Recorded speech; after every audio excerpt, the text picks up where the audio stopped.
Hello again, everybody, and welcome to Inside Golf. I'm Harry Donahue.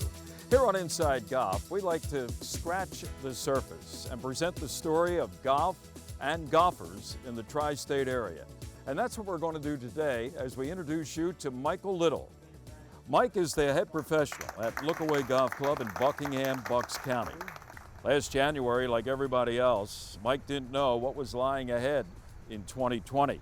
For him, it meant professionally a promotion as the head professional here at Lookaway, as well as a spectacular competitive year on the golf course. Yes, it was quite a year for Michael Little, as it was for everybody else.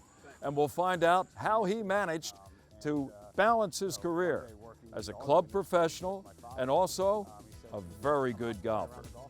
He's the Philadelphia section's Player of the Year, and he also had the lowest competitive scoring average of all his peers. Next on Inside Golf, we're going to meet Michael Little. Inside Golf is presented by Destination Montco Golf. 54 courses, 300,000 yards. Check them out at montcogolf.com. By the First Tee of Philadelphia. The First Tee helps young men and women become better golfers, but most important, better people. Get involved. Visit thefirsttphiladelphia.org. By the Golf Association of Philadelphia, GAP, celebrating amateur golf since 1897. By Jersey Man Magazine, it's a Jersey way of life. And by Philly Man Magazine, bringing it to Broad Street. By the Haverford Trust Company. Quality is in our DNA. And by Inside Golf's partner since 1998, the Philadelphia Section PGA, experts in the game and business of golf. Take time to thank your local PGA golf professional. Golf is the great equalizer. For many, this journey is an escape from reality, a chance to be part of a team, a career opportunity. PGA Reach impacts lives through golf by lifting people up, giving them hope, and sending them down an alternate path that they never saw coming. With PGA Reach Philadelphia, as in life and in golf, the most important shot you take is the next one.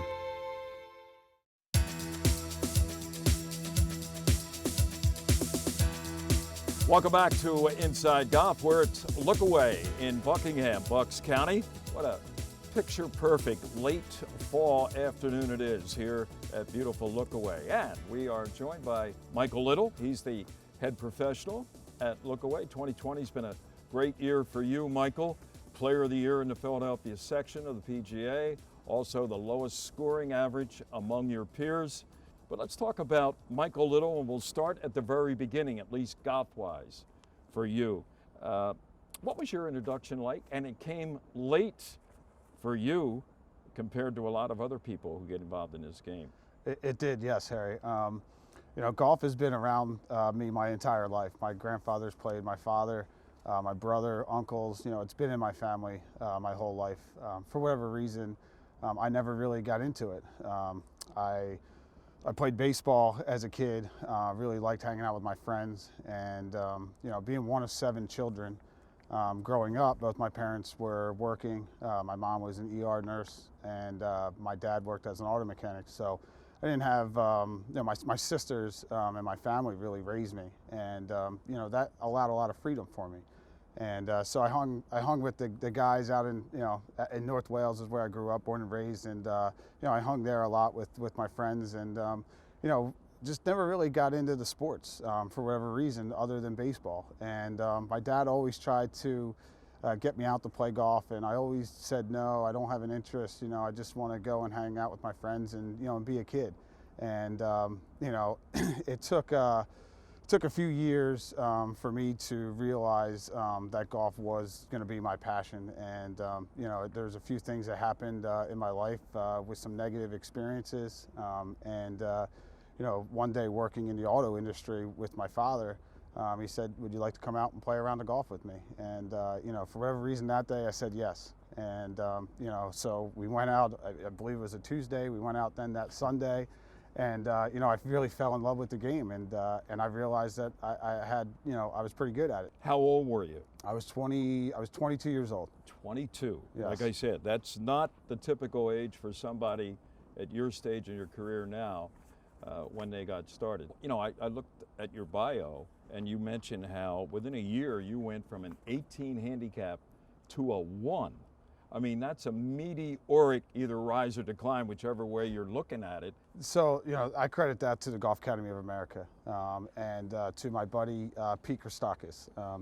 So he found out that I got into golf, and he called me and said, hey, I'm going down to the Golf Academy of America in Myrtle Beach for school. Would you like to join me? And, you know, so I thought about it. I knew I loved golf, clearly had a passion for it.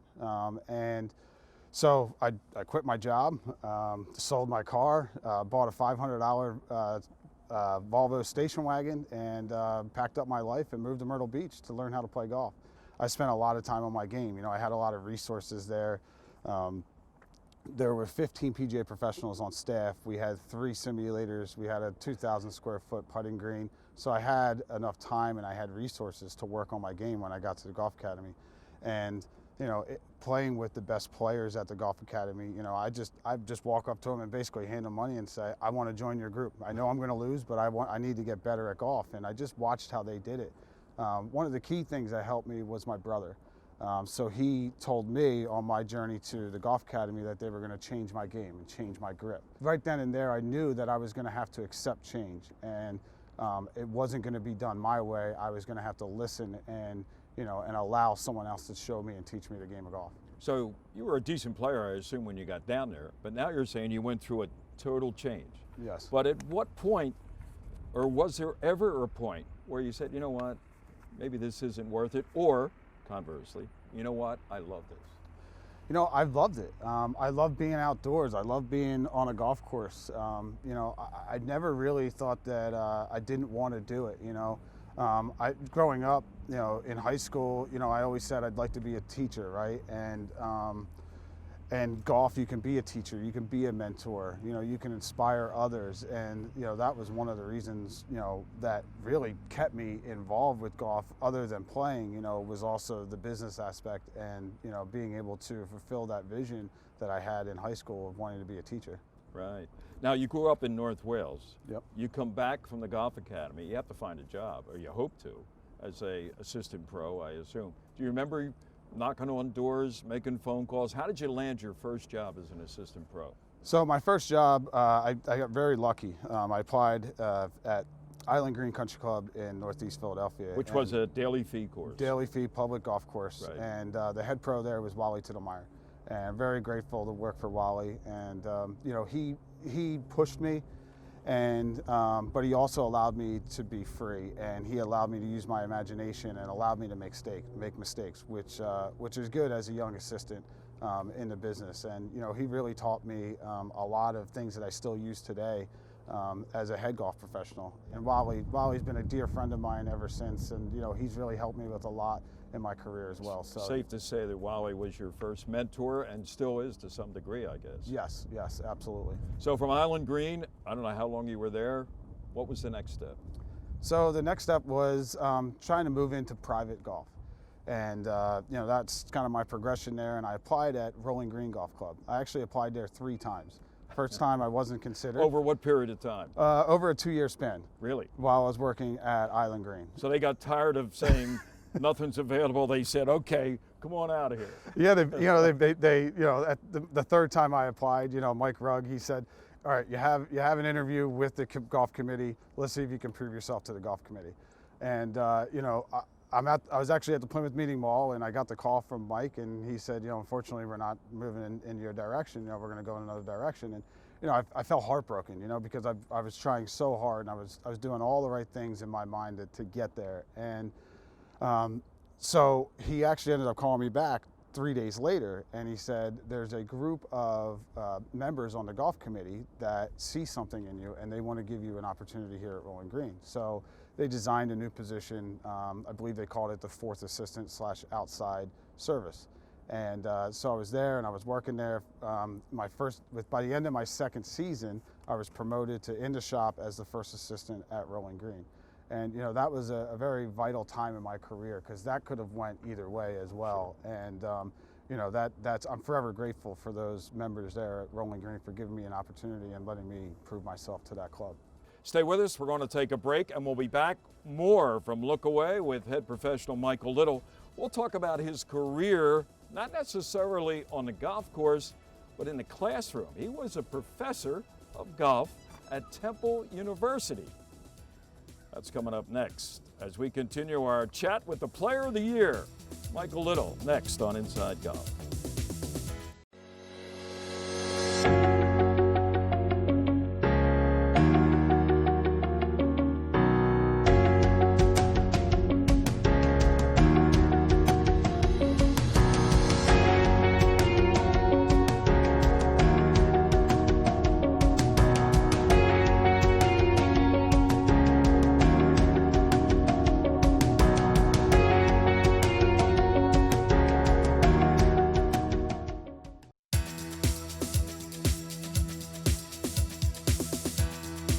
And welcome back. Inside Golf continues, sitting around the fire pit on a beautiful late fall day here at Lookaway, 18th green right behind us. And we're with head professional and the Philadelphia section's Player of the Year, Michael Little, talking about his, shall we say, unusual journey to this year of 2020. Michael, we left off your job.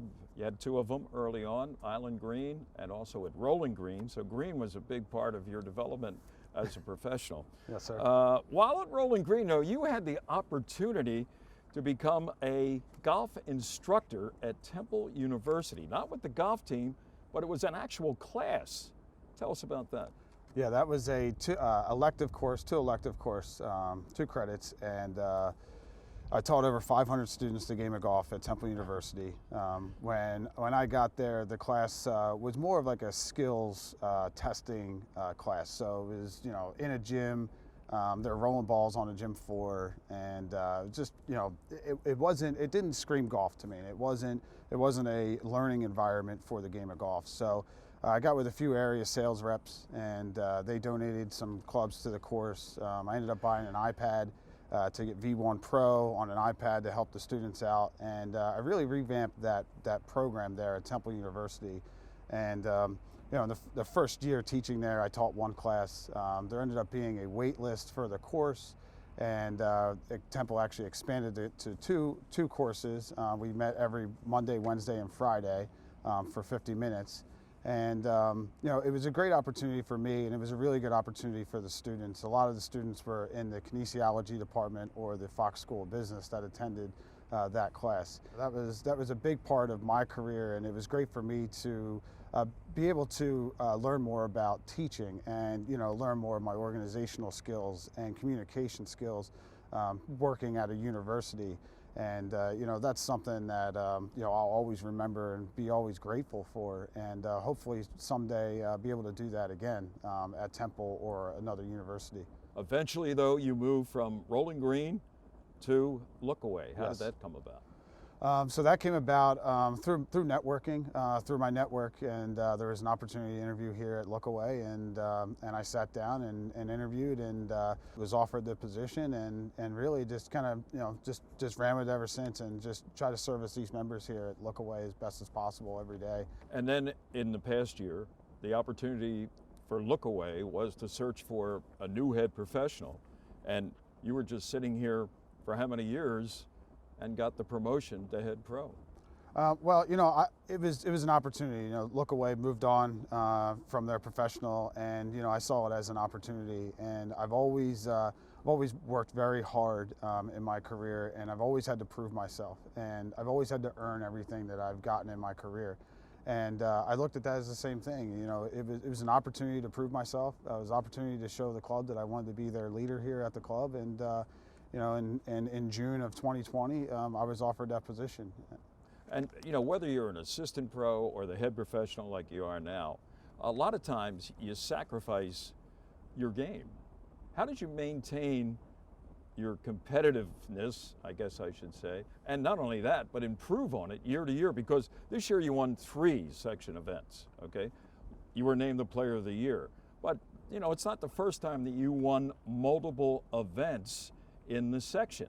Before this, you won as many as 2 events in 1 year. Altogether, I think you told me 6. I mean, you became a good player while giving lessons, running a pro shop, and in this case, this year, running the whole show. That's got to be tough. Yeah, you know, it's a good support system. Really, that's what it is. You know, it starts at home with my family, my wife, my kids, my mother-in-law. My wife and I both work. My mother-in-law watches our kids, so very, very grateful for that. The staff here at Lookaway have been very supportive of that. The membership here at Lookaway is tremendous, and they're very supportive of me playing golf. And, you know, it's really just finding that balance. And, you know, my first 2 years working here were 14 and 15, and it was learning the membership, learning the club, you know, proving myself, showing that I can do all aspects of the golf business. And then once I had a real solid foundation there where it was just turnkey every day for my position, you know, that was when I was able to work on my game a little more. I've also been learning the game of golf from Mark Sheftick down at Marion Golf Club and Mike Dinda at Lulu Country Club. And, you know, we've been working on some things over the years, and, you know, now we feel that it's, you know, it's in place, right? So now it's just, you know, a tune-up or a check-in, you know, going back to the notes and just, you know, making sure that the game is sharp, really. You know, you can prove yourself by hitting good golf shots, but don't try so hard. You know, just enjoy the game, and that's really what I did, and that's really how the success came out of this year, as well as being balanced. And talk about the support system you had in balancing your career with your life, you know, wife, family, kids, everything. But how about here at Lookaway? Like most head professionals, you were dealt a deck of cards with COVID that nobody had ever had before. And I'm sure the golf committee and the members, everybody, were looking for you for some input into how we're going to handle this, how we're going to get outside and enjoy this game that we're here to play. Yeah, and you know, we looked at it as an opportunity, and you know, it was keep everyone safe, right? Make sure everyone understands the rules, give the members an opportunity to come and use their golf club. And they did. They took advantage of it this year, and you know, everyone stayed safe. We're COVID-free, 0 cases at Lookaway all year. Very proud of that. The staff's proud of that. The membership's proud of that. And you know, the membership has really taken advantage of being here in a safe environment at the club. We are going to take another break. We're going to be back with Mike Little before our segment here on Inside Golf ends. But next up, after the break, our teed-off panel. Stay with us. It's the golf course, a championship caliber golf course. So, yeah, they're definitely interested.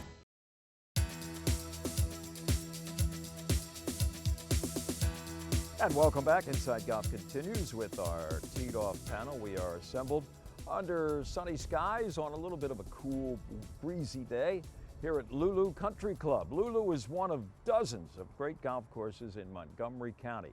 And for all you need to know about Montco Golf, I'll give you a website. It's valleyforge.org. Click on Montco Golf and you'll see what's available, including Lulu Country Club here in Upper Dublin. All right, our panel today, Leela Mackey's back with us. She is the foundation director for the Philadelphia section, PGA. Good to see you. Good to see you, Leela. Joe Logan, he of myphillygolf.com fame, constant contributor to our show. We appreciate seeing you again, Joe. Fame. And the new president of the Golf Association of Philadelphia from Overbrook Golf Club, Oscar Mestri. Good to see you, Harry. Good to see you, Oscar. Leela, since you're with the local section, the PGA, you know, we did a show with Pete Trenum not too long ago here on Inside Golf, a great historian for golf in Philadelphia.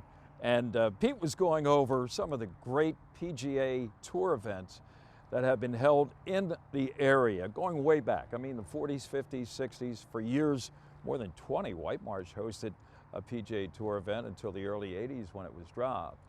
What are the chances of getting, not a sort of a, well, we'll play in Philadelphia this year, but something long-term, like a commitment from the tour?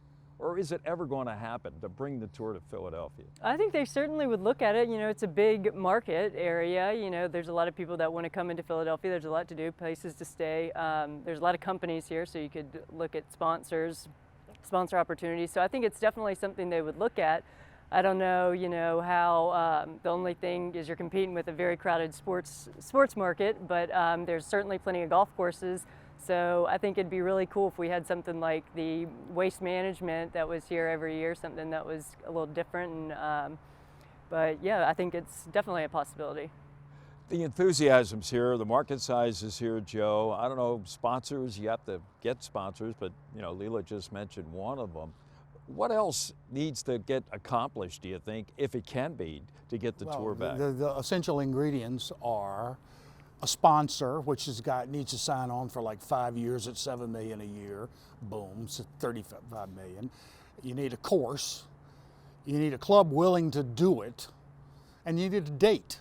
And Philadelphia has a limited window of what's a good date. They learned with the old SCI Classic, don't come here during football season. They learned two things, if you remember the SCI Classic.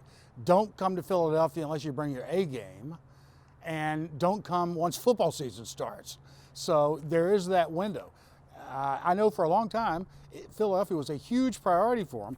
It was one of the bigger markets, golf crazy markets with no regular tour stop. I think if Aronimink said we want one on a yearly basis, it would happen pretty quickly, but I don't think they do. They like majors and things like that, but they don't want to give up their course every year for that kind of time. So we'll see.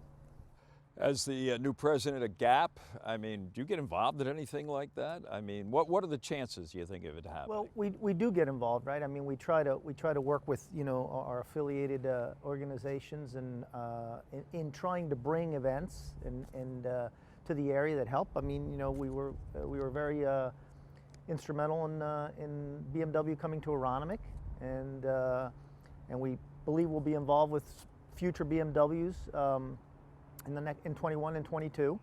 But I think, you know, the issue is you really have to find a golf course that it can commit to hosting every year. I believe the sponsors obviously are going to be challenged, but we have big players in this area. You know, we have Comcast, we have Independence Blue Cross, we have big players in this area that it would make sense for them to get involved in this. I believe our best shot at getting a long-term tour commitment here is going to be the Cobbs Creek project. I believe that upon the completion of a golf course that's built specifically to host events, I think they would like to have a tour stop that would then create a foundation to benefit the local area, the charities in the local area. And in the city of Philadelphia, I think that will be a home run. Yeah. And there is a little history. I mean, Harding Park went through a similar transformation out in San Francisco, and they wound up hosting the PGA this past year. Down at Houston, I think, I forget the name of the track, Joe, but it was a golf course that had kind of gone by the wayside a little bit, and they brought it back and it hosted the Houston Open. So there is, I don't know, as somebody on the inside at the section, is that some of the vibes that you're hearing maybe, that Cobbs could be the spot for a tour event in Philadelphia? I mean, I know they certainly want to. They've talked to us and expressed this is what they want to build this golf course for, and it's certainly a goal of theirs. So, I mean, we would certainly give them the time of day, and I'm sure they're happy to talk to them and see what their finished product looks like. I think they'll just ultimately end up going based on the same thing that they always do, which is space. Do we have the space to do it around here, and is the golf course a championship caliber golf course? So, yeah, they're definitely interested. Yeah, and it would be great because Cobbs, I mentioned Pete Trenum at the beginning of this segment, and he mentioned that Cobbs did host like either the Philadelphia Inquirer Open or one of those events back, I believe in the 40s, I don't have the exact year. So wouldn't that be something, you know, that it came back to where it had already been and it came back to Cobbs, the new Cobbs Creek? It would be great for the area. I mean, it would be exciting to see. Absolutely. Panel, thank you, and stay with us. More to come here on Inside Golf in a moment. They're not just familiar faces. They're your friends and neighbors. It's their small businesses, a beating heart that makes a neighborhood a home. The places with a pick-me-up or a story that inspires, where you can share a taste of comfort with a personal touch that makes our world shine a little brighter. Support small and make a big difference. Make it local. Make it Main Street. Make it Montco.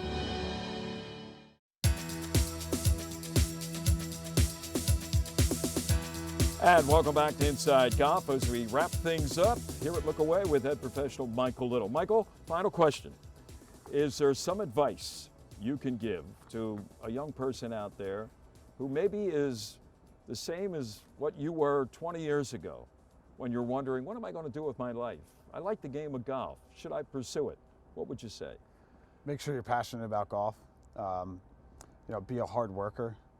Accept change, accept challenges, and know that you'll have to make a few sacrifices along the way. And if that person can accept those things and do that, they'll be just fine in this business. Yeah, I think what we've learned from you over the past 30 minutes is your dedication to the game, like you said, passion for the game of golf, even though it came in a late stage, early 20s. Your ability to adjust, be it how you manage your time or how you manage your game, and realize, keep your eye on the ball. And the goal line will come up pretty fast, and be ready to accept that as well, like you have in 2020. Player of the Year in the Philadelphia section, and the lowest scoring average of any section member of the Philadelphia section of the PGA. It's been a great year, and you know what? 2021, I think it's going to be better for you and for everybody else. Thanks, Mike. Thank you, Harry. Michael Little, head pro at Lookaway. And that's going to do it for this week's edition of Inside Golf. I'm Harry Donahue. Remember, no matter how bad it's going for you out there, don't pick up. Keep your eye on that golf ball. We'll be back with more of Inside Golf next week. Inside Golf is presented by Destination Montco Golf. 54 courses, 300,000 yards. Check them out at montcogolf.com. By the First Tee of Philadelphia. The First Tee helps young men and women become better golfers, but most important, better people. Get involved. Visit thefirstteephiladelphia.org. By the Golf Association of Philadelphia, GAP, celebrating amateur golf since 1897. By Jersey Man Magazine, it's a Jersey way of life. And by Philly Man Magazine, bringing it to Broad Street. By the Haverford Trust Company. Quality is in our DNA. And by Inside Golf's partner since 1998, the Philadelphia Section PGA. Experts in the game and business of golf. Take time to thank your local PGA golf professional.